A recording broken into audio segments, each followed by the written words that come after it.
What's up, Dead Drawers, and welcome to episode number 83 of Deaddrawgaming, a Pokemon TCG podcast like no one ever was. We have a super exciting episode for you guys today, so if you are hyped just like we are, make sure to hit the like button down below and share this podcast with all of your friends. But first, you guys, before we get too far into things today, let me go ahead and introduce you guys to my co-hosts who are with me every single week. Hello, Danny. Hello, Darren. What is up, everybody? Darren here. Very excited to be here. As usual, this is going to be one heck of a week. We have so much to talk about, and I have the most important Twitter poll to talk about. But we'll save it for later. Danny, how are you? I'm good. I voted in that Twitter poll about 2 hours ago. Oh, good. Okay, good. Yep. So Voted in that Twitter poll last week. I'm doing really well. I actually went for 2 walks this week and played Pokemon Go both times. What? And made it to level 22. Yeah. Did not catch. I caught a couple of things that were new, but there weren't anything good. It was like a Zigzagoon and some plant Skiploom. I think that was it. Sure. I don't know. Yeah, it was just, I was looking for cool stuff like an Aerodactyl or a Primeape or something. Didn't really get anything. But I played, which was pretty cool. And other than that, it's just been working like crazy. Dan, how are you doing? I'm doing real well, except for that Twitter poll. Ha. Did you vote something bad in it? Yes. You don't like that art, really? We'll talk about it later. In which case, I'll still be mad. Did you know that we are only 5 followers away on Twitch from 1,000? 5. And did you know that we are 15 subscribers on YouTube away from 1,300? That's a lot. Wait, 1,300 is a lot or 15 is a lot? Both, Oh. depending on the context. I mean, I said only, so I guess we have different definitions, which is fair. This went south fast, didn't it? Dan, what are we talking about today? We are talking about so many things, and so many of those things you probably could have guessed. We are going to talk about some Pokemon news, which I think is going to be a shorter segment this week. And we're going to jump into what happened last weekend at the Salt Lake City, Utah, United States, North America Regional Championships. And then we jump into the Toronto, Ontario, Canada Regional Championships that are happening next weekend. Then we will give you guys the briefest Madison update. Then we will do our weekly top 5. Then we will jump into our question of the week. Then we will do our buy, sell, trade of the week, our open discussion, and our wrap. And you guys, this is the time where Danny and Darren talk about all of the news that is not Pokemon TCG related, which there's barely any Pokemon TCG related news. So you guys, it's all you. All right, let's hit the big Pokemon Go news first. Pokemon Go Fest, right? So we got a little bit more news. I had leaked it a little bit last week. We just knew it was going to happen. Now we have some firm dates. Let's take a look here. Pokemon Go Fest this year will be taking place in Chicago, Illinois, same as last year. However, this time it's July 14th through 15th. Tickets will cost $20, and Niantic is doing everything it can to make sure it's not a flop like it was. Tickets go on sale on Friday, and I fully expect them to sell out within hours or maybe even just a single hour, a singular 1 hour time frame to buy tickets. Very possible.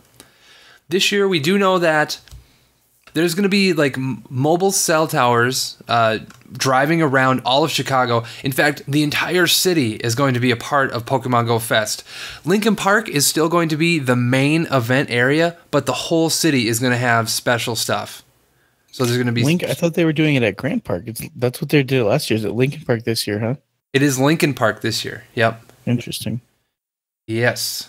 And it's going to be amazing.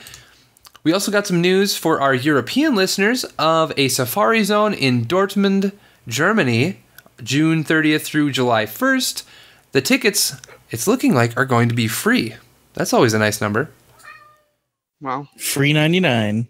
Right. There will is it also safe be to assume that at Pokemon Go Fest there's going to be that's where they'll release Gen 4? No, That would be nuts. really Not safe to unlikely. assume. Last year, Pokemon Go Fest is when Lugia was first released into the wild, I believe. Well, they did all the legendaries at Pokemon Go Fest. Oh, they did. Okay. Yeah. It's not looking like there's going to be anything super special this year, other than hopefully Not a great yet. time. Yeah, we don't know. There might be something amazing that we just don't know yet. Yeah, last year, obviously, the big issue was internet. I remember talking about it. The internet was terrible. Yes. And then also, like, the entrance, getting into the park was so difficult because they Mhm. only had, like, one entrance open.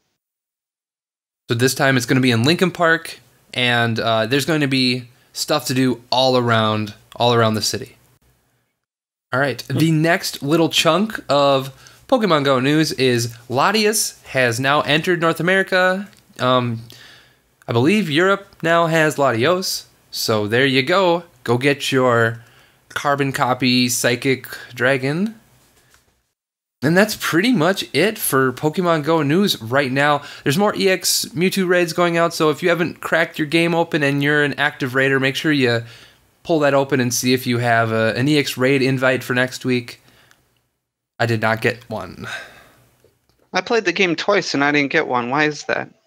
Well, to get EX raid invites, you have to raid. Go to the same gyms that Darren go to. I don't have any gyms on my walk path. Well, very soon you should be able to submit new Pokestops and potentially gyms to Niantic. Danny's basement. It's a studio. Right when Pokemon Go came out, they started doing this and they were flooded, just completely flooded with submissions. And now they think, a year later, they think they can handle it. So we'll see. Interesting. That's it All for right. Pokemon Go news. What do we got, Danny, for video game?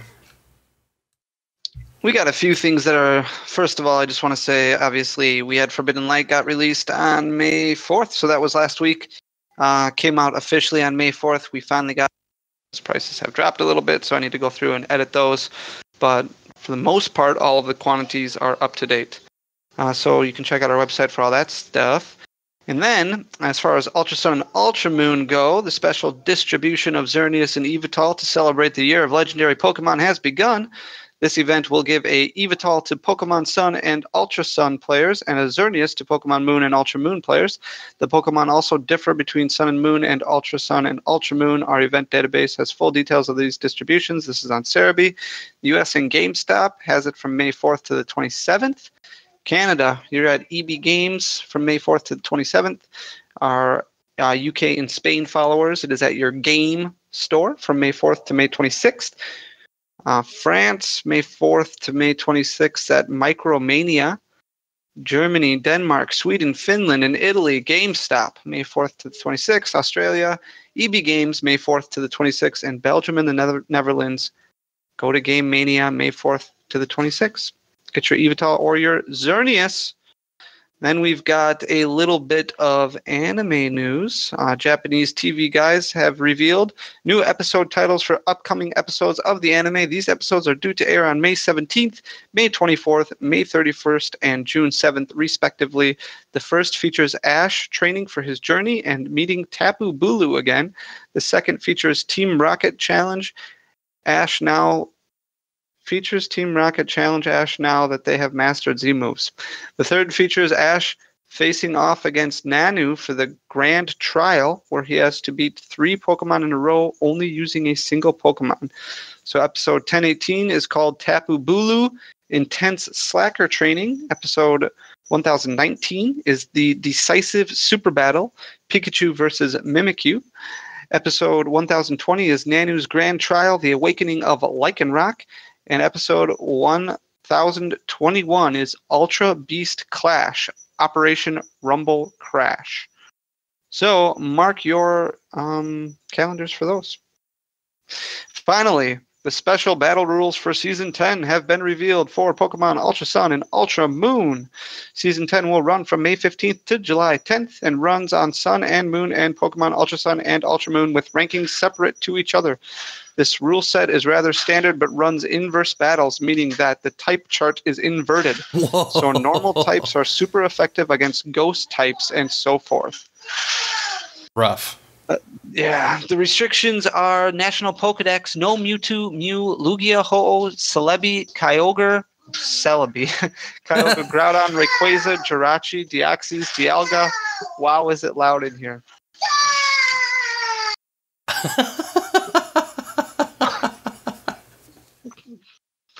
Angela, quiet down. My goodness. Let me start that over. Sure. As far as Pokemon restrictions go, National Pokedex, no Mewtwo, Mew, Lugia, Ho-Oh, Celebi, Kyogre, Groudon, Rayquaza, Jirachi, Deoxys, Dialga, Palkia, Giratina, Fion, Manaphy, Darkrai, Shaman, Arceus, Victini, Reshiram, Zekrom, Kyurem, Keldeo, Melata, Genesect, Xerneas, Evital, Zygarde, Diancie, Hoopa, Volcanion, Cosmog, Cosmoem, Solgaleo, Lunala, Necrozma, Magearna, and Marshadow. Holy cow, that is a lot.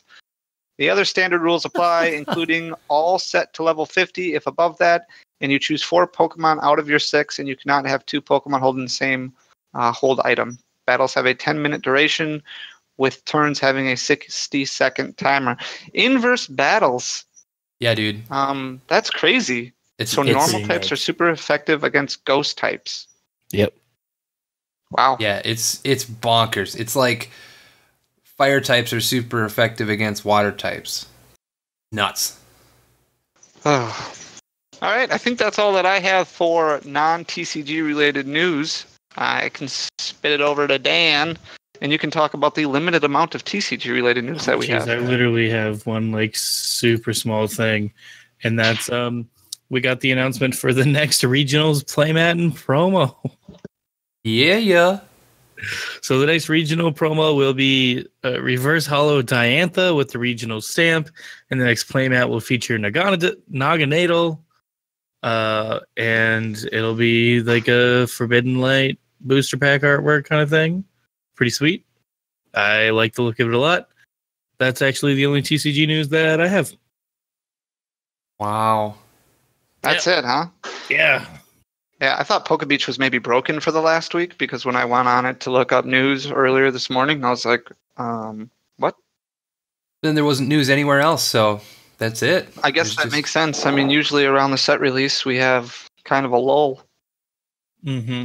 We do get some new premium collections that come out on the 18th. The Duskmane and Dawnwings Necrozma premium collections come out. Okay. So that's exciting. That's the last collection. That's the last sealed product that comes out before Madison. Ooh. All right. Well, we got a quick news section. Yeah. Holy smokes. Be quick. Very impressive.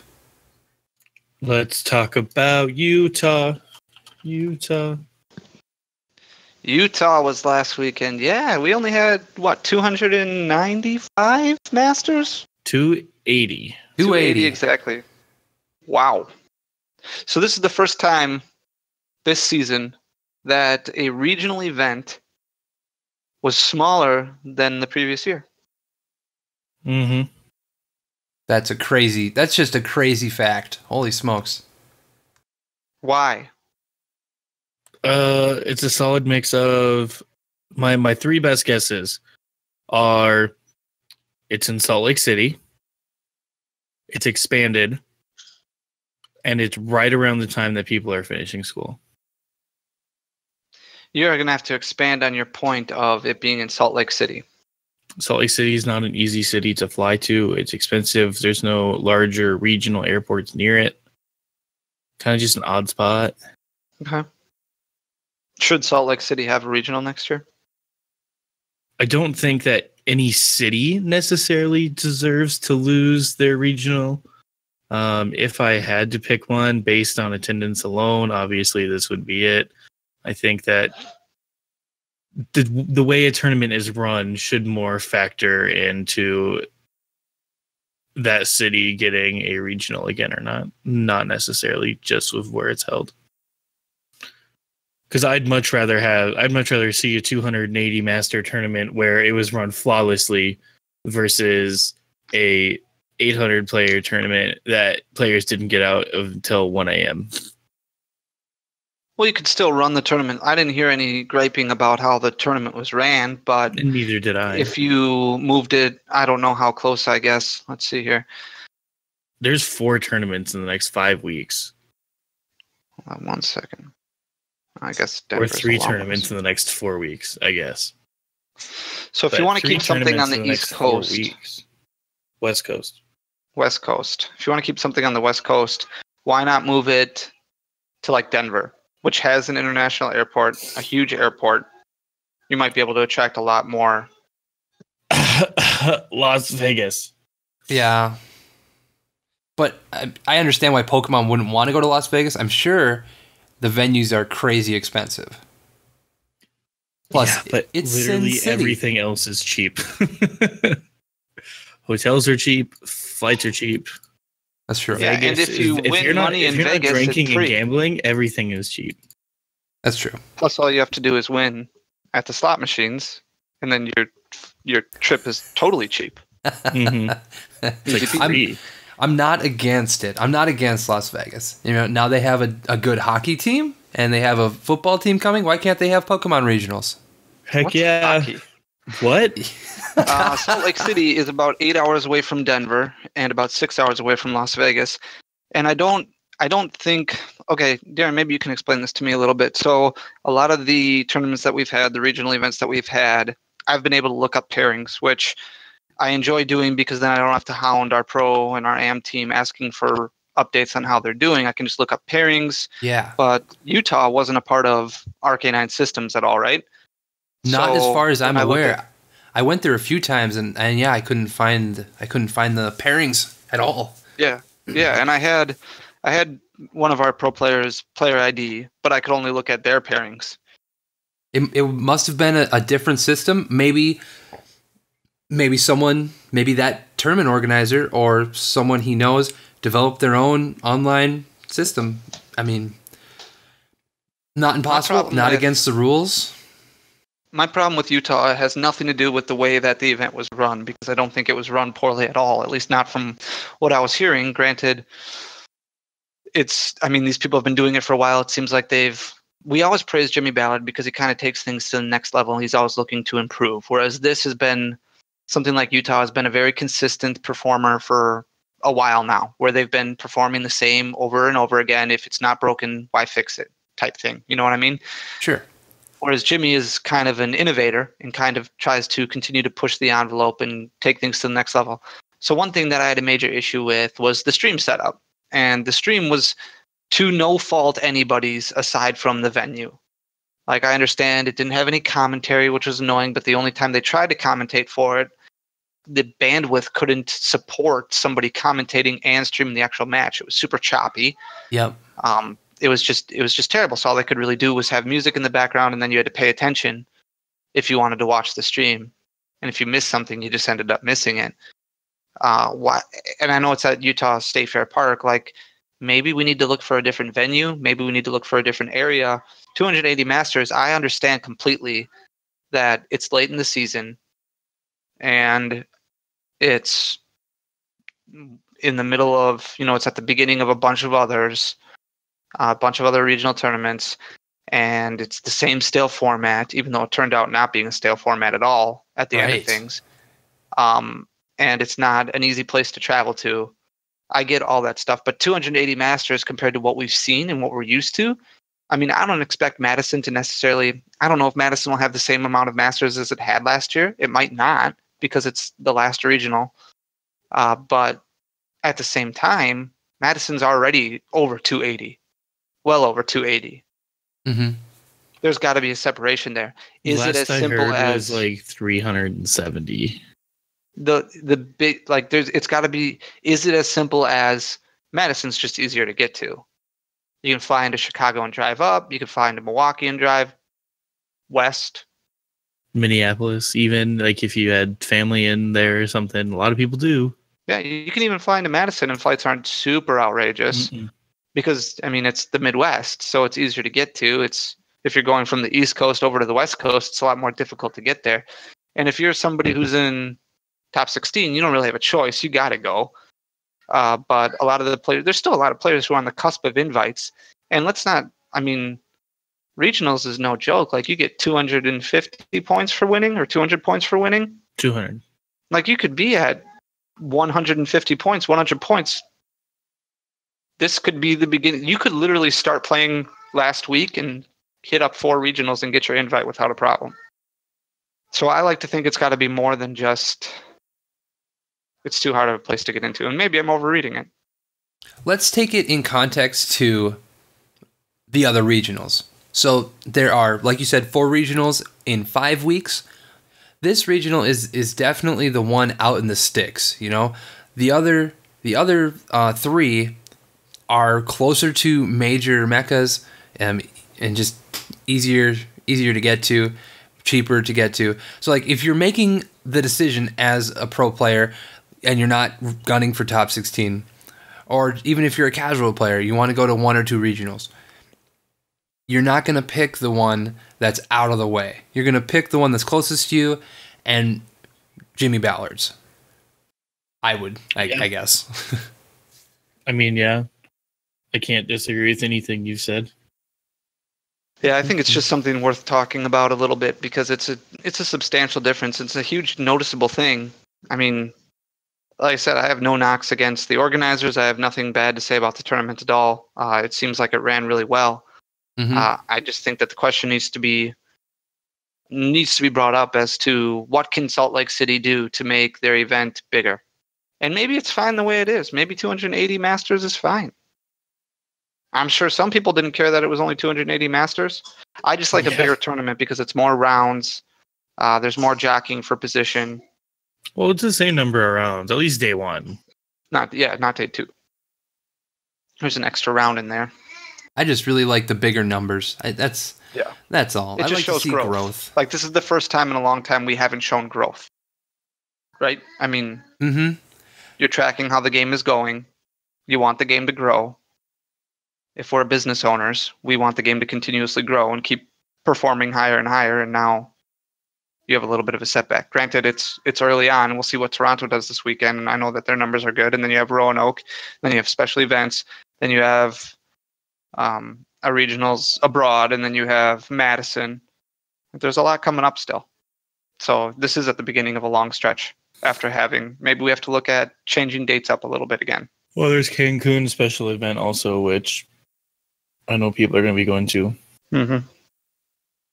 But we did have a tournament. It was expanded, and it was a little bit different. Yes, it was certainly different. We saw a lot of different decks. Only one Zoroark in top 8. That's right. Yeah, there was plenty of Zoroark in day 2, but only one made top 8. There was also a lot of different decks in day 2. Returning decks in day 2. Would that be a good way to put it? Sure. I mean, when's the last time you saw a Don fan in day 2? Yeah, that's Germany. Huge. Couple months ago. Okay, in a North American regional. Yeah, it's been a while. Yeah. How about Trevenant? So we had Trevenant. Yeah, Trev. We had a Night March in there, right? Yeah. At least one. Yeah, so it was Sableye Garb, Gardevoir, Drampa Garb, Zoroark, Lucario, Sylveon, Trev, Greninja, Night March, Donphan, Glaceon, Barbarical, Buzzwole, Lycanroc. A lot of different decks. Lots of different things. Yeah, lots of different things. And the finals was not really anybody we knew, and was not Zoroark or Buzzwole. Things expanded. Yeah, and I think that's fun. I think it keeps things fresh and new. You don't really know what to expect. Sableye Garb ended up winning the entire thing. When's the last time you were able to say that? Should we look? This is the only time it has ever won a regional. The only time. Yep. It's gotten 40th, 41st, 12th, 49th, 6th, 16th, 32nd, 8th, 46th, 5th, and 8th. This is the first time it's won. And only the second time it's top 4'd. Wow. Yeah, congratulations to Kaleb. Congratulations to Emilio on Gardevoir. We did have 2 pro players who made day 2, and that was Frank Persick, who played Sylveon and bubbled at 9th. And then Caleb Gedimer, who we talk about Caleb every week at a tournament, made day 2, finished up in 11th with Zoroark Eggs. How cool was it? It was like the coolest thing in the world watching Caleb versus Azul on stream for a win and in. Like seeing number 1 versus number 2 on stream for a win and in. Unfortunately, it didn't go the way that I wanted it to go, but Zoroark Eggs against Drampa Garb isn't the best of matchups in the world. No, that's kind of rough. Man, this top 8, it just did not go the way anyone called it. Like, nuts. If I told you that Joey Rudinger, Travis Nunless, Azul, and Igor, and Mark Garcia are all in top 8, what percentage chance would you say that one of those 5 are in the finals? 100. 100%. One of them would have been in the finals. Didn't happen. Insane. It's crazy. That is insane. Huge props. Huge props to the finalists, like Caleb, Emilio, both of you. Hats off. And hats off to him for not playing Zoroark. Heck yes. This is what we wanted, right? We wanted the meta to change a little bit, and here it was. Zoroark didn't reign supreme. That's been our biggest complaint, right? But now we have a mill deck, and we have an ability lock deck. Is it better? I don't know. And we have Donphan. Which is better? Donphan is better. Donphan is better. And there's also Glaceon Donphan's just Barbarical. nostalgic. I wish that Glaceon Barbarical would have done better. There, Justin Kinney down at 28th. That way I could have showed you guys. That Night March, though. Jeffrey with the Night March, 100%. Big fan. My favorite Pokemon player this weekend. Really? You're not going to choose somebody from your team? No. Well, they didn't choose Night March, so... Fair. Okay. That's all it takes to be on Darren's good side.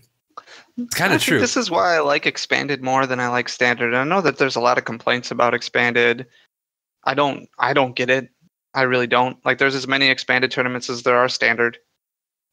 Expanded, it's more of the unknown to me. Well, and like, I feel you don't know what you're going to get. I feel like a lot of those complaints kind of got squashed this weekend too. You know, like it's not necessarily to say that this is what's going to happen at all Expanded tournaments, but having all those complaints just get squashed and like there's only one Zoroark in top 8. Like that's what we've been asking for, and it happened. But this is what's been going on with Expanded, and people are just so quick to judge because they're looping together Expanded and Standard. If you remember at the beginning of the year, everybody's like, "Oh, it's going to be Night March and just Night March. Night March is broken. We should get rid of Night March." And then it was Trevenant. Everybody was like, "Trevenant's broken. Trevenant's going to win. Trevenant's by far BDIF." And really, it's been a different deck every Expanded tournament. And yeah, Zoroark has won, and Zoroark has been at the top of Expanded tournaments, but it hasn't been for as long and as consistent as it has been in Standard. And Buzzwall's still good in Expanded, but it doesn't. When you only have 2 decks in Standard that make up 50% of the field, and that's Buzzwole and Zoroark, it's boring and it's stale. Mm-hmm. But when you have 20 different decks that make up the same percentage of a field like you do in Expanded, that's what makes it a lot more fun because you don't know what you're playing round by round. I can go to a Standard Regional and I can guarantee you that I'm going to play Zoroark or Buzzwole in half of my rounds. If you go into an Expanded tournament and let's say Caleb could have played a different deck every single round, and it wouldn't have been that, that out of the blue for that to happen. It just wouldn't, because there's so many different options. You can't play Sableye Garbodor. You can't play Trevenant. You can't play Night March. You can't play Donphan in Standard. So these are legitimate options and contenders that come back. I think Expanded gets a lot of flack, and it might be now just the cool thing to do. I think Expanded has really gotten a lot better. Like it's a much wider format. There's so much more variety. Like you were saying, you can hit anything. You don't know what you're going to hit. It could be a Volcanion. It could be a Donphan. It could be a Turbo Plasma. Like it could be a lot of things. And especially in this smaller tournament, I feel like people were given the opportunity to do well with decks that you maybe wouldn't see in an 800 to 1,000 player tournament. I mean, I would still play those decks. Yeah. Here comes Primal Groudon. Yeah, actually. Swinging. Nah. Aromatisse box. Dude, but for real. You could play that. It's pretty bad. Pretty not great at all. I like Expanded right now. The only thing I don't like about Expanded right now is the prevalence of mill and ability lock. Well, that's just part of it. You know, that's what comes with a wide variety. Is decks that do well across the board are going to rise to the top, and those are denial decks right now. But I mean, Standard has mill decks also. You look at Hoopa and Sylveon. They exist. It's not just Expanded. They're more difficult in Expanded. And Expanded, you had things like Wailord and Durant. Yeah. But it's not, like, I mean, it's still in Standard, too. It's just, you're correct when you say it's more prevalent in Expanded.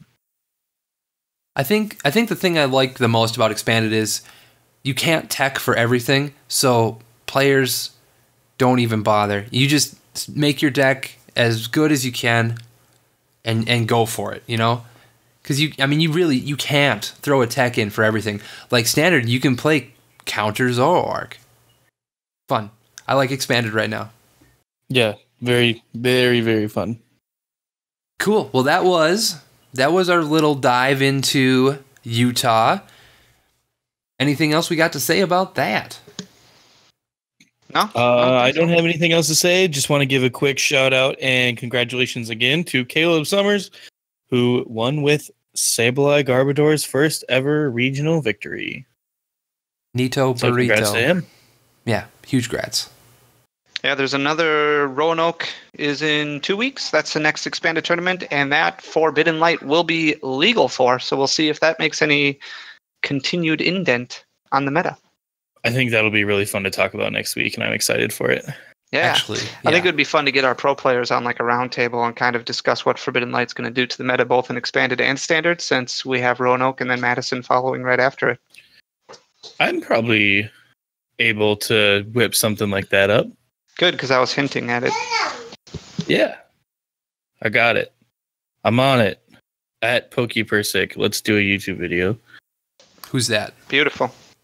Nah. At PokePersic. Yeah, it's a bad joke. Who on earth? All right, what do we got next? Next, we have Toronto, Ontario, Canada. And this one's standard. And like, how many times have we talked about this format on? I feel like we've talked about this format literally for the past 6 months. I think you're Forbidden right. Light's not legal. Like, what is going to happen in Toronto that hasn't already happened at another tournament? I mean, is there anything? No. Well, it's rock paper scissors, right? It's Espeon versus Fighting Guys versus Zoroark, right? Yeah, with a throw in of Tapu Bulu. There you go. With Tapu Bulu, maybe a Greninja. Maybe a Sylveon. Maybe Jampa Garb or Espeon Garb, I mean. Right, yeah. Well, Espeon Garb being part of the triangle. Yeah, it's a triangle with like little smaller triangles inside the big triangle. Like a Triforce. Ooh. Yeah. We get that reference here. Yeah. Yeah, it's tough because I don't really know. I mean, it's interesting because it's in a different country, even though it still applies to North American regionals, and you're going to have a lot of people from North America making the trip. I don't know what the meta, if there's any kind of shift up there at all. Like, I remember talking about how I think Golisopod was going to be a lot bigger in Latin America, which it was. It was played quite a bit. Didn't do well, but it was played quite a bit because that's a different meta down there. So I wonder if there's anything in the Canadian meta that might be a little different than what North America would be used to, or that what the US might be used to. I really can't imagine that it's going to be too terribly different. I mean, who knows? Maybe I'm wrong, but I just don't see it. I really don't know. I don't think it'll be different. Like, it's going to be the Triforce of Espeon, Zoroark, and Fight Guys. As Jay Lesage, what's Toronto like? Yeah, I don't know if it's going to be a whole lot different either, but you never know. You might see Glaceon, you might see some more Sylveon. There's just, until Forbidden Light comes into the format, and Forbidden Light's going to have to be like the saving grace. Otherwise, this is what you're looking at for Madison. This is what you're looking at for Intercontinentals in Columbus. Like, you're looking at, this is going to be the meta moving forward until Worlds. And then you'll get a new set, which a lot of people are going to be like, do I really take that chance now? Or do I just play Buzzwole? Or do I just play Lycanroc? There has to be something that mixes up the meta a little bit. Otherwise, Worlds is going to be kind of boring. So I think there's a lot of things in Forbidden Light that's going to make a huge difference into the meta. That first, the big reason, obviously, being Beast Ring. I think Beast Ring is just gonna, that one card alone is gonna flip the meta on its head, and I think that Zoroark will see a significant drop in percentage of players playing it. I think that's a pretty fair assessment. Good thing we asked our listeners, and we're going to talk about meta cards from Forbidden Light in a later segment. Is Beast Ring the main thing that, like, is the main reason that it's so effective so detrimental to the meta because it just ruins Zoroark pretty well? It speeds up Buzzwole so quickly. But isn't that just giving more fuel to the fire for Buzzwole, or is there actually, like, hey, there's other Ultra Beasts that are coming out or that came out that become much more effective and can be played now? Well, I think that we'll definitely be diving, we'll be talking about this big time next week too, but Naganadel I think is going to be pretty good. Just like a beast box kind of a thing.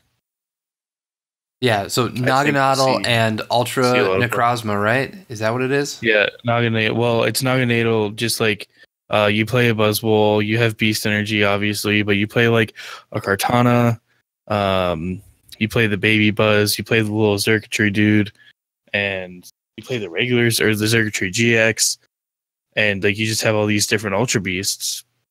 It's just quicker. And then you use Beast Raid, which is 20x the amount of Ultra Beasts in play. And you can use Dawn Wings. Yep. God, Dawn Wings, like, it has an unfortunate darkness weakness, but like if it had a weakness to Psychic, like, oh man. Yeah, Dawn Wings is a lot better. Has really jumped up in price. For sure. I think that Malamar is a big reason why that's gone up. What does and I know we're getting away from ourselves because we're talking about Forbidden Light, but I did want to ask, Volcanion Prism Star, does that do anything to Lapras? Maybe. Does Lapras become relevant again? I know a lot of people have been testing it because of Volcanion Star, but to be 100% honest, I just can't even tell you what Volcanion Prism Star does off the top of my head. I'd have to look it up. Well, it lets you discard a water energy, and then when you do that, your opponent has to switch one of their active with their bench. Okay. So I think it helps speed things up a little bit. Then you're putting water energy into your discard pile, aqua patching it back in. Lapras speeds up, kind of helps you. I mean, it really helps you kind of beat around the bush. And then Volcanion obviously is pretty bulky. It's got 160 HP, but I think that kind of swings Zoroark swings Lapras in favor of Zoroark then, based on the numbers and what I've heard so far, which would be cool because, I mean, there's there's But how nothing does really that would hurt it in the format. but it can't hit 210, right?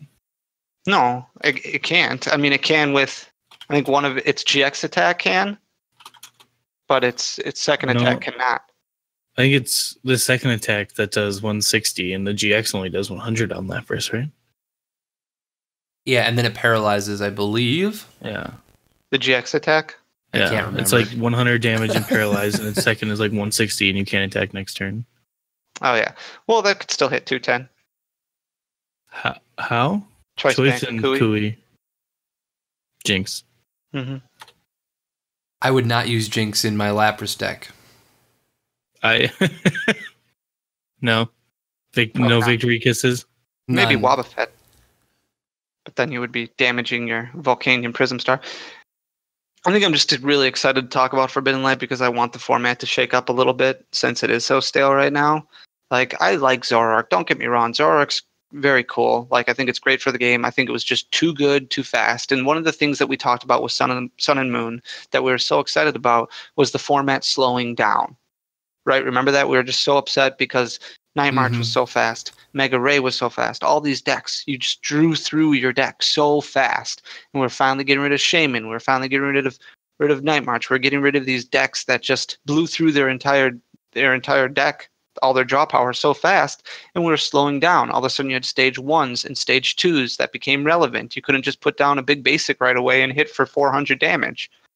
Now we're kind of getting back into that format again where Zoroark comes in, and it's great that they've introduced the Lost Zone again, and that really hasn't done anything yet as far as the format goes because, let's face it, Ultra Prism was kind of a bust. So we don't have any mechanics that are really affected outside of Solgaleo. Prism Star gets played a little bit. But other than that, there's really nothing. As these sets start coming out, maybe we'll see something that can kind of bring the format back down to what people are looking for more, where it's more like expanded, where there's different decks every single tournament that kind of rise up, and you have to really do your homework and play to the meta of the coast that you're playing at, or play to the meta of where you expect things to go. I think that's the problem with Zoroark, is it's just too good too fast.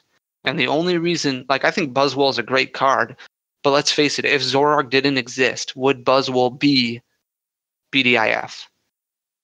Because I gotta say 50, that 30, probably not. Well, let's remember, okay? Now, to be fair, Landorus was not nearly as good in its heyday as Buzzwole is right now.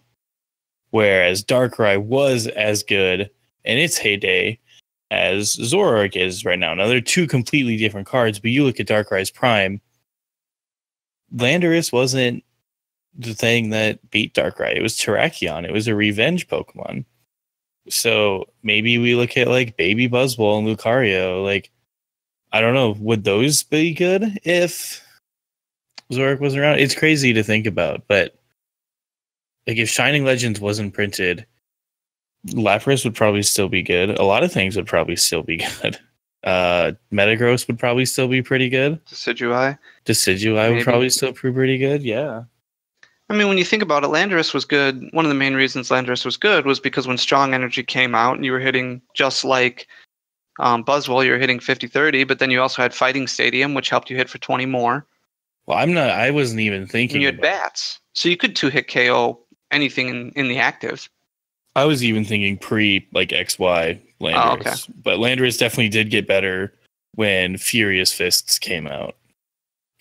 But that was also, to me, that was the death of Pokemon and being good at it. But think of the decks that were around then, because you also had Yveltal, which was big.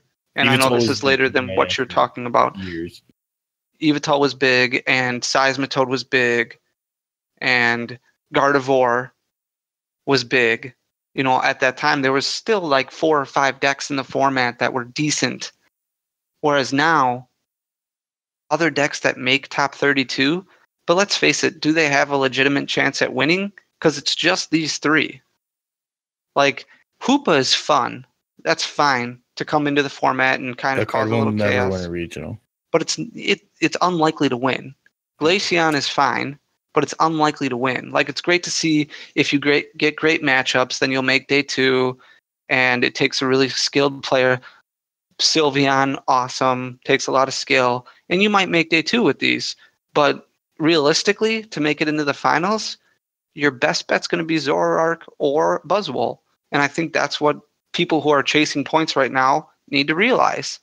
And I think part of the problem is they're like, this format is stale and I'm bored. If I'm going to be going to a regional, I want to play something different.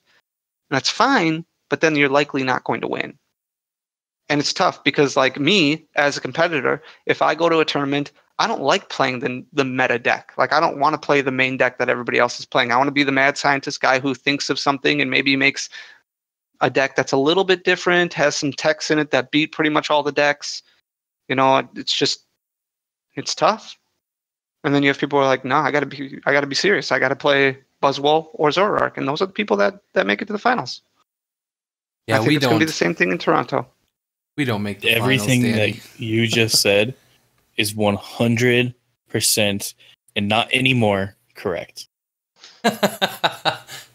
Thank you for that. Yeah, Toronto is just going to be like this. Like I said, it feels like we've been having the same exact conversation for 6 months. So I cannot tell you how excited I am to talk about Madison, where the meta will finally, hopefully, be different. It's got to be. I'm so bored of this same format. Like, it's not difficult to understand. Like, I mean, people will still travel and people will still play, but imagine, like, do you think I almost wonder if Salt Lake City wouldn't have had less players if it was standard? I think it might have had less players if it was standard. It's definitely plausible. All right. Well, I think we can move on to.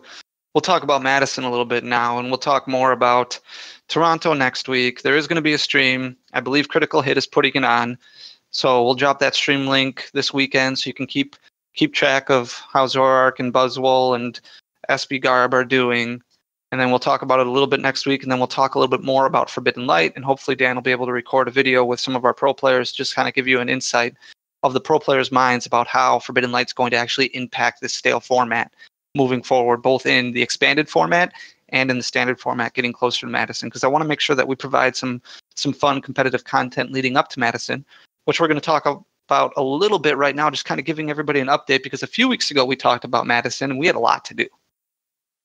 I think we're slowly getting stuff checked off. I don't know. What do you guys think? Yes. We've made serious gains. All right. We can move on. Awesome. No, Danny, I mean, you've really carried the brunt. I mean, all I've really done is I've got my stream table, and I've helped a little bit, but really it's been all you. So why don't you tell us what you've accomplished so far? Yeah, a lot of it has just been, like I said before, slowly checking things off the list and trying to plan things properly, because with Forbidden Light kind of sandwiched in the middle here, and this is what we ran into last year with Guardians Rising coming out. Like, I think we overextended ourselves a little bit, because we opened up a lot of Guardians Rising last year, and we sold a lot of Guardians Rising last year, but we were so invested into Guardians Rising that kind of put a damper on things for Madison, because we weren't able to invest as much up front. We weren't able to get everything that we wanted. Our sealed product was a little lacking, and Madison was an amazing turnout. Like, it was great for us. I think all three of us had the time of our lives there. There were some areas where I was like, I think we're lacking a little bit, and seeing what other vendors were doing was very standard. And I kind of wanted to bring a whole new level to the game this year. And that's why we're taking on so much more this year with the TCG stream and the VGC stream and the team table, as well as our vendor booth. So it's really just been working on everything. And we talked last week or a few weeks ago about what everything entails. And I think we're pretty much done with the majority of stuff outside of there's still some more cards I'd like to get. I don't want to go crazy, but there's some Forbidden Light that I'd like to get. I want to make sure that we have plenty of stock of that, but we didn't open much of it. So we were able to fulfill some of the pre-orders, but we weren't able to fulfill everything. And I want to make sure that we do have some inventory, because I do think Forbidden Light is going to make an impact. And then there's going to be a lot of people, that Friday who are looking for Forbidden Light cards, whether it be Malamar or B-String or Mysterious Treasure or Ultra Necrozma, whatever the case may be. I want to make sure that we have plenty of that inventory in hands. The problem is that like Ultra Necrozma is super expensive right now. Like, I remember Troll and Toad pre-order pricing for it was $9.99, and now they're sold out at like $23.99 because the price has just skyrocketed. Even after pre-releases, it's just continued to climb, which is crazy to me. So it's tough to find good deals on those, and you don't want to spend all of your money on that because there's no guaranteed return on that. But we need to worry about headsets. So headsets are ordered, and those came in. So we've got headsets for the streams. Darren's working on the table, so that's fantastic. We just got to make sure that that's set up. We've got the camera situation figured out. We're going to have a bunch of exclusive items from Japan, partnered up with PokeVault, and we got a lot of product coming that we ordered that we're going to be able to sell at our booth. So that should be coming hopefully by this weekend, and I'm going to shoot like a little video on YouTube that you'll be able to look at a bunch of stuff that we're going to have available at our booth. And then I think after Madison is over, whatever we don't sell, we'll probably put on our website so that way it's available to the public. So that'll be really cool. So we've got that. That should be here soon. I ordered the custom table runners. I ordered tablecloths. So that way we don't have plastic tablecloths. We actually have good cloth tablecloths this year. And then I ordered a couple custom table runners that have our logo on it. Those are actually scheduled to arrive tomorrow. So I'll make sure to put a picture of that up. Super excited about that. We've got pretty much our entire team stage figured out. The main thing that is a concern to me is the fact that the studio is a complete disaster. I did shoot a vlog tonight, which I have to upload to the drive so that way Darren can edit and post, and you can get a little idea of what we're going through here, because 3 weeks away and there's cards everywhere. Like, I mean, there's ultra rares all over the place. There's gold stars all over. There's just things everywhere, and it's just getting everything organized and starting to get priced. That's going to be a main thing. The layouts need to be finished. Business cards and T-shirts or merch are preliminary ordered. The order will be finalized on Friday of this week, so those will be in with plenty of time to spare. And any T-shirts or hoodies, as soon as we get those in, or as soon as we get those officially ordered, we're going to start taking pre-orders for them. So whether you want to pick them up or whether you want to get one, we'll set it aside and ship it to you. We'll start taking orders for those right away. So that way you can either pick them up in Madison or you can order from us and we'll ship it to you. I think the cost is going to be $15 for a T-shirt, $25 for a hoodie, plus shipping. And shipping should be pretty cheap. So it shouldn't be too much. It'll be a few bucks to add on to either of those, but we'll get those out right away. We're just getting T-shirts and hoodies. We decided not to go with the long sleeve T-shirts. There wasn't that big of a desire for those. So I think we're in pretty good shape. The big thing is going to be I have to finish up the card cases and the pricing of cards, and then we have to place an order for like sealed product. That's going to be, those are kind of the three like trigger things that are stressing me out right now. I don't know. What do you guys all got? I don't even want to say what I have because it just sounds like nothing compared to you. Oh, okay. I got to get my holes cut out of my table, and I have to build my camera rack. So I've got an idea of how to set up the cameras, and it'll be free floating, like not touching the table, so we don't have to worry about bumps, cameras being shifted or vibrating, like none of that. It's gonna be a freestanding, and it's gonna be amazing, and you're gonna go, wow, Darren, that's just really nice, and I'll say thanks. I already think it's really nice. That's my goal. But yeah, table needs to be finished, and camera setup needs to be finished. Those are like it's crunch time. Like I got to get that stuff done, and so we can start testing stuff out, make sure our cameras, like the angles are all good, and everything else. Like it'd be nice to have those layouts, but I mean they're coming. The preliminary layout that we got to see tonight, heck of a good start. Really excited. Yeah, there's still work to be done. It looks clean. It looks crisp. It looks modern, which I like, and looks official, which I like. There's some coloring that I'd like to change. There's some layering that I'd like changed a little bit, but for the most part, I also worry a little bit about commercials. We got to make sure commercials come in. Those get good. And, I mean, those are edited and approved and ready to go. Those are a big deal. So I still think that it's still a stressful time But I think that the main thing we're going to have to be concerned about is getting everything organized as far as how we're going to put things out on the table with like pricing and stuff like that goes. And I mean, I'm going to definitely need help on that as much as possible, because it's good that it's good that that's the main thing that's left. A lot of the other stuff is just kind of little things that just take an email or the emptying of a bank account. You know, it's easy smaller, stuff. Yeah, easier things. But that don't take as much effort. They're just, you know, easy things to just kind of quickly do. But it's still an overbearing thing, and I'm excited that it's a few weeks away. Also very nervous that it's only a few weeks away, because we've been talking about this for a long time, and I want Madison to be fun. I don't want it to be. I love to work, but I only love to work when I'm having fun. And I think you guys are the exact same way.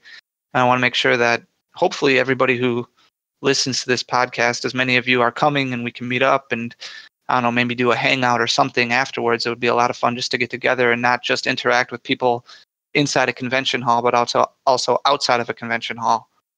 I just think it would be cool to get a big group, you know, a community together and kind of see where the community is going, because that's what's important to us.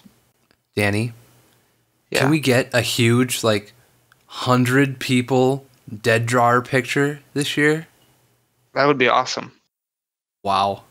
I think I can plan that. That'd be fantastic. No, for real, I think I can plan that. Please do. I want a gigantic dead draw family picture. Easy mode. I like pictures. We can get that. That's the Madison update. I mean, I know that some people, I mean, I understand some people might get sick of talking about it or listening about it, but this is kind of what we prepare for. Like, this is a big deal for us. This is a make it or break it situation. We talked at the beginning of the year going all in for 2018, and this is all in. Like, this is as all in as we can get.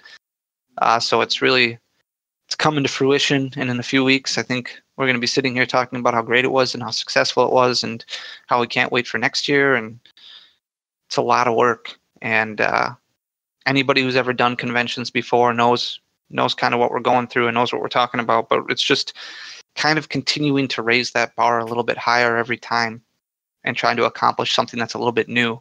I don't want to be that vendor booth that just sits there and has their feet up at the table and texting on their phone or doing whatever. I want to be the table that everybody flocks to, because it's not necessarily what we're selling, but it's who we are as contributors and a community. Like, that's why I want our booth to be big. Don't get me wrong. I want to make money, or at least make money back.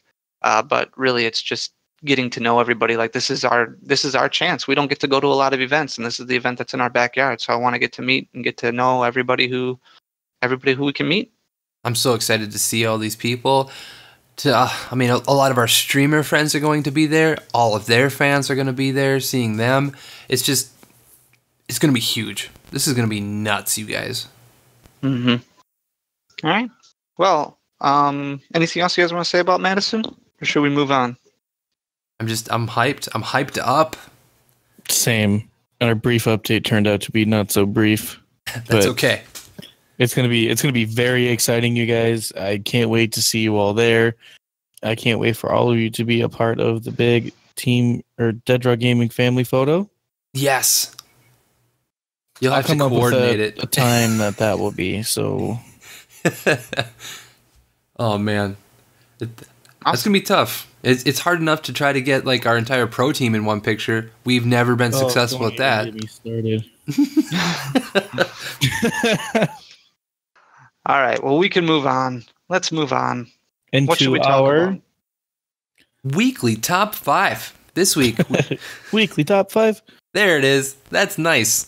Weekly top 5 this week is top 5 fast food restaurants. Wait, no, just top 5 poison types.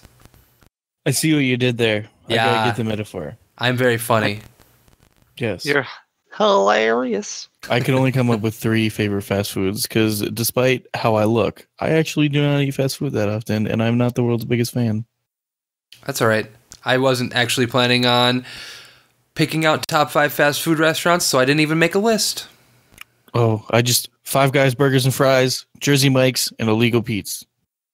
I have not even heard of that last one. Is that a Grand Forks one? Nah, it's like a taco place. It's kind of like a Qdoba or Chipotle. Oh, okay. Yeah. Nice. It's just a better version of both of them. I like Wendy's, I guess. All right. So for our poison types, do they have to be pure poison types, or can they be like a mix? A mix. Do Mix they is have okay. to be types that don't exist? Can I use Primeape or no? All right. I can start out this time because I never start out. Okay.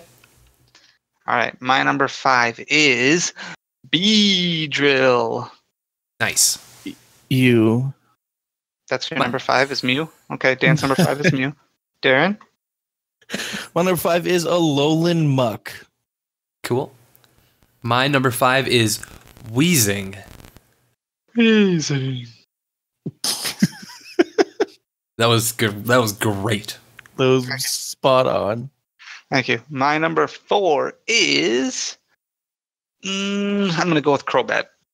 You're gonna go with? Are you sure? Final answer? It's a toss-up between 4 and 3, but I'm going with Crobat. No, my number 4 is Swalot. My number 4 is Amoonguss. Amoonguss? Really? It's a VGC thing. Honorable mentions. Do you have an honorable mention every week? Yep, I have 2 of them this week. Nice. My number 3 is Nidoking. My number 3 is Scolipede. My number 3 is Gengar. Very interesting. My number 2 is Venusaur. Nice. My number 2 is Drapion. Gross. My number gross? 2. It's a big scorpion. Scorpions are creepy. You picked Beedrill. Bees are... That's not a scorpion. Yeah, but still, it's a giant killer bee. It's not really that giant. He's just like 4 feet tall. No big deal. So am I. Sorry, Darren. What's your number 2? My number 2 is Nidoking. Ooh. My number 1 is... Do you guys want to guess at all? Primeape. No. Venusaur. You already said Venusaur. Oh, I thought Darren said Venusaur. For some reason. Victory Bell. No, my number 1 is Gengar. Ah, yes. Oh. My number 1 is... Do you guys want to guess? You guys might be able to get it. Tentacruel. Tentacruel was my other honorable mention. No, can't guess it because you just picked Gen 3 poison Pokemon. Wrong. Gen 2 poison Pokemon. It is Crobat. There you go. My number 1.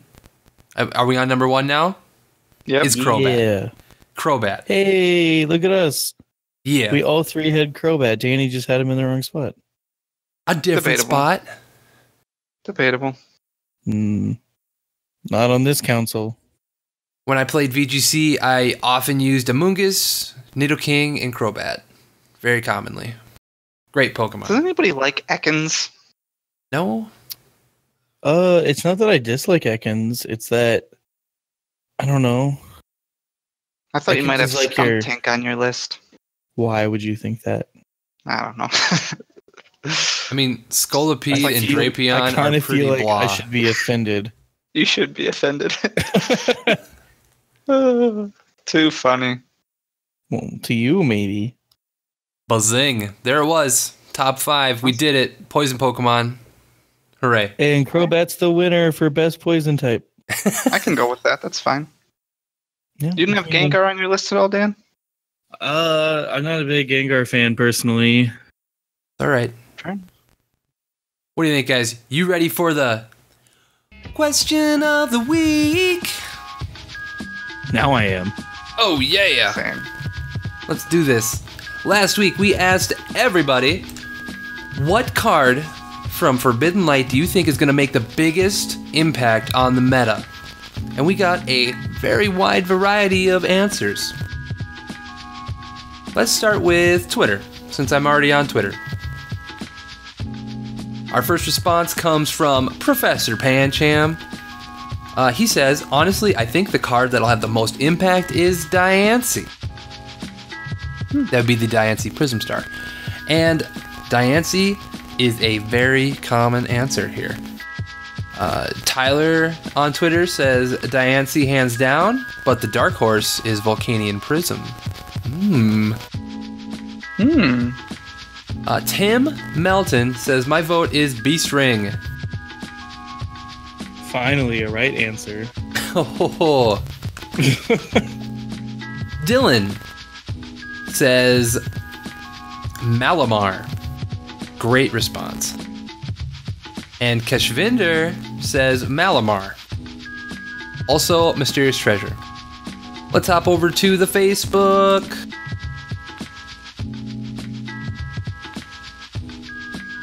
Sean says Beastring, no doubt about it. Heck yeah, Sean. Joshua says Mysterious Treasure. Brian says Beastring / Mysterious Treasure for Heck yeah, items. And then for the non-GX Buzzwall for Pokemon cards. Zaya says Beastring does a lot less to the meta than most would think, as Buzzrock was arguably beat if. With that in mind, Beastring does make all of its bad matchups significantly better. Zaya goes on to talk about more cards. It's a pretty fun read. Head on over to our Facebook, post about Question of the Week, and do a little reading. Let's take one more from Facebook. This one comes from Giorgio. He says, number 1, Beastring. Number 2, Diancie Prism. Number 3, Naganadel GX / Ultra Space. Since they kind of go in a package. And let's finish off this Question of the Week with our Discord channel. Our Discord channel is available to our Twitch subs and our Patreon subscribers. First response comes from DDG Cam. He says, Beastring. Kraken Cove comes on in with the Malamar Squid Squad for life. Because Krakens are squids, right? You know it. Jack Black says, unpopular opinion, but Zygarde GX. Mew and Mewtwo aren't enough to counter it when it uses its GX attack, and when rotation hits, everyone's gonna have to find new non-GX Pokemon to attack. Maybe even create full non-GX decks. And finally, we've got Colin with Bestring, aka Beastring. True. There you go. Do you guys know what my pick is? We already know Dan's pick is most certainly Beastring. There's no. Actually, I think Ultra Necrozma is really gonna. You think so? A lot of the meta. Awesome. I think Beastring will be the best card, but I think Ultra Necrozma will be the most influential. Cool. Danny, do you have an opinion? I was gonna go with Malamar. I think that'll be the most influential for the format. And for me, I am also kind of on the Malamar train. There you go. Malamar, Mysterious Treasure, Ultra Necrozma. Like, it's just, there's that whole family. It's just beautiful. It's a beautiful thing. Naganadel also. Good stuff. All right. This week, what are we asking? How many hot dogs have you eaten in the past 4 years? You know what? I've got a question that I could ask. So obviously this year's wrapping up and we've only got a few regionals left. Pretty soon we're going to move into the 2018-2019 season. And I want to know from people, why is next year going to be different for you? Are you going to be ultra competitive next year? What's going to be different next year that's going to get you your Worlds invite that you didn't do this year?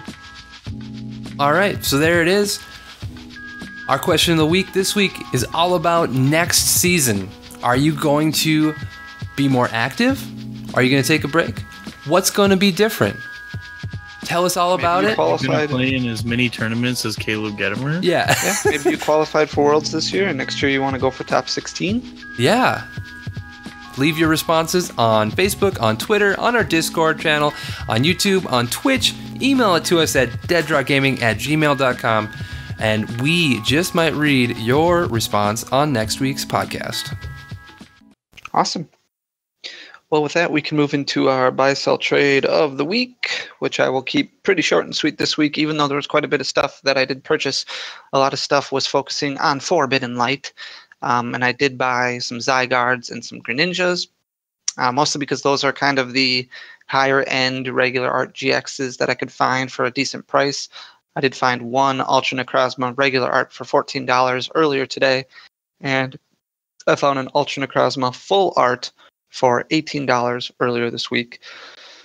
So those are coming in. I did find a Gold Star Regice, which I got in today, which is actually in lightly played condition, but I knew that when I looked at the pictures, and I only paid $60 for it, so I'm excited about that.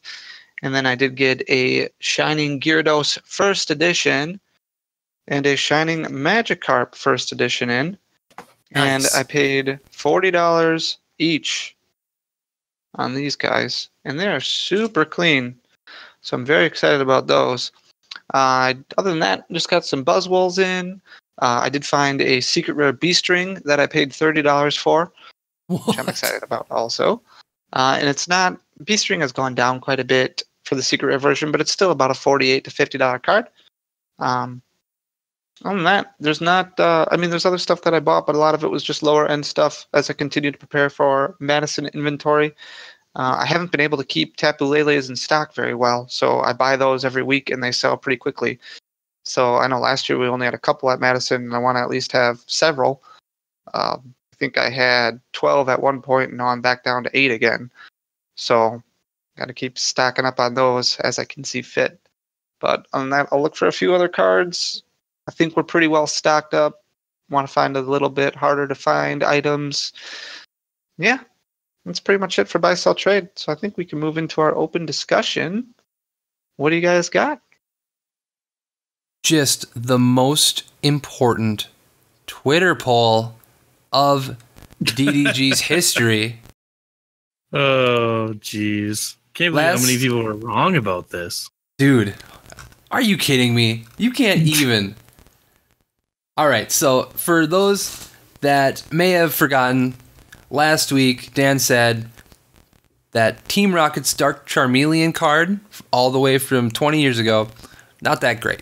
Just wasn't a fan. Didn't like it. And I was blown away. I was like, are you kidding me? That's like my favorite art, maybe, of all time. Like, it was just really great. So I decided we better just ask our fans. We went on Twitter, left the poll up for a week. Here are the results. 42% said it's amazing.